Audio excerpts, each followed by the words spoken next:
Channel کو ضرور subscribe کریں تاکہ ہماری ویڈیوز آپ کو وقت پر ملتی رہیں۔ اس لیے ہمیں چاہیے کہ ہم روزے رکھنے کی عادت ہی ڈالیں۔ رمضان کے روزے تو اپنی جگہ، اس کے علاوہ بھی نوجوان بچوں کو، مردوں کو، عورتوں کو روزے رکھنے کی عادت ہونی چاہیے۔ چنانچہ روزے سے انسان کے مسل ریبلڈ ہوتے ہیں۔ یہ عمل سونے اور روزے کی حالت میں مکمل ہوتا ہے۔ روزے سے انسان کا امیون سسٹم زیادہ مضبوط ہو جاتا ہے۔ بیکٹیریل انفیکشن، وائرل انفیکشن اور ٹیومر وغیرہ روزہ رکھنے سے ختم ہو جاتے ہیں۔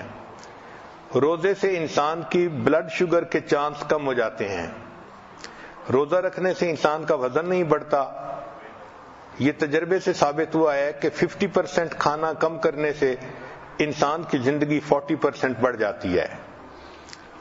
چنانچہ روزہ رکھنے سے انفلیمیشن کم ہو جاتی ہے، ٹرائی گلائسرائڈ کم ہو جاتا ہے، کولیسٹرول کم ہوتے ہیں اور باڈی ماس کم ہو جاتا ہے۔ جو کنواری بچیاں ہوں ان کو چاہیے کہ وہ انٹرمیٹنٹ فاسٹنگ کریں۔ انٹرمیٹنٹ فاسٹنگ کہتے ہیں صوم داؤدی، ایک دن روزہ اور ایک دن افطار۔ ایک دن روزہ، ایک دن افطار، اس کا اثر پہلے مہینے میں نہیں محسوس ہوتا، لیکن ایک مہینے کے بعد اس کا اثر محسوس ہوتا ہے۔ اس سے انسان کے جو دماغ میں نفسانی، شیطانی، شہوانی خیالات آتے ہیں، ایک تو وہ کم ہو جاتے ہیں، دوسرا وزن کنٹرول ہو جاتا ہے اور جسم چاق و چوبند ہو جاتا ہے۔ فیٹی ایسڈز کی جو آکسیڈائزیشن ہے وہ اس سے بڑھ جاتی ہے۔ اس سے انسان کے مسل مضبوط ہو جاتے ہیں۔ آج کل ایک نئی ریسرچ آئی ہے کہ دنیا میں جتنی بھی ڈائٹ کے لیے مشقیں کی گئیں ان میں سب سے بہترین مشق وہ 5+2 ہے۔ 5+2 کا کیا معنی کہ ہفتے میں آپ 5 دن نارمل کھانا کھائیں اور 2 دن روزہ رکھیں۔ اس کو 5+2 کہا گیا۔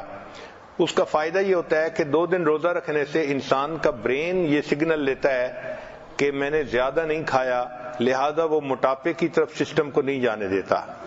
آپ دیکھیں کہ شریعت نے سوموار اور جمعرات کا روزہ اس کو عبادت کہا۔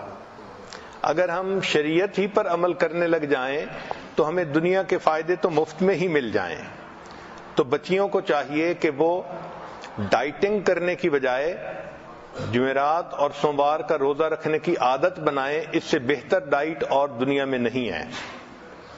اس سے بریسٹ کینسر سے انسان بچ جاتا ہے اور ویٹ گین کرنے سے بچ جاتا ہے اور اس کی سکن بیوٹیفل ہو جاتی ہے۔ چنانچہ 5+2 ڈائٹ فارمولا، اس کا سب سے بڑا فائدہ یہ ہے کہ سکن انسان کی شائننگ رہتی ہے، ینگ رہتی ہے۔